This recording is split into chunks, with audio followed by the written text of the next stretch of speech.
13 Augustus, laat ons in die kruis van Christus roem.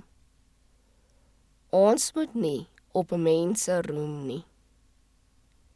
Die Here ken die gedagtes van die wyse mense, dat dit nietig is. Laat niemand dan op mense roem nie. 1 Korintiërs 3, vers 20 en 21. Ons leef in 'n losbandige tyd, en volwassenes en jong mense doen hulle sondes onbeskaamd. Tensy ons jong mense versigtig beskerm word, tensy hulle met vaste beginsels versterk word, tensy groter sorg beoefen word in die keuses van hulle geselskap en die leesstof wat die gees voed, sal hulle blootgestel word aan die geselskap van mense wie se sedes net so verdorwe is as die van die inwoners van Sodom.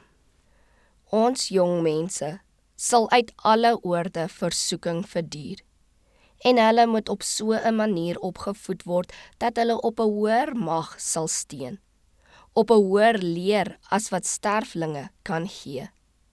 Orals is veragters van die Here wat gewoond is om die Christelike geloof in onguns te bring. Diegene wat geen sedelike krag het nie, kan die waarheid nie beskerm nie.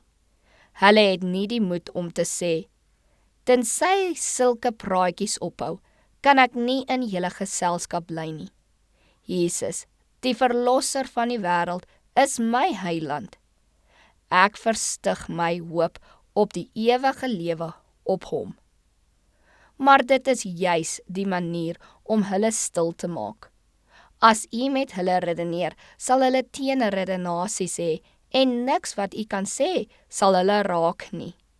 Maar as u vir Christus lewe, as u vas staan in u getrouheid teenoor die God van die hemel, sal u miskien vir hulle kan doen wat redenasie nie in staat is om te doen nie. Niks kan droewiger wees nie, as om te sien dat mense wat met die bloed van Christus gekoop is, aan wie talente toevertrou is vir die verheerliking van God, met die boodskappe spot wat in die evangelie aan hulle gestuur is. Die godheid van Christus verloon en op hulle eie nietige redenasies vertrou en hulle tot argument wend wat geen fondament het nie. As hulle deur lyding getoets word, as hulle die dood in die aangesig staar, sal al hierdie valshede wat hulle as waardevol beskou het, soos die ryp voor die son wegsmelt. Die Christelike hoop is 'n anker vir die siel, en dit is seker en vas.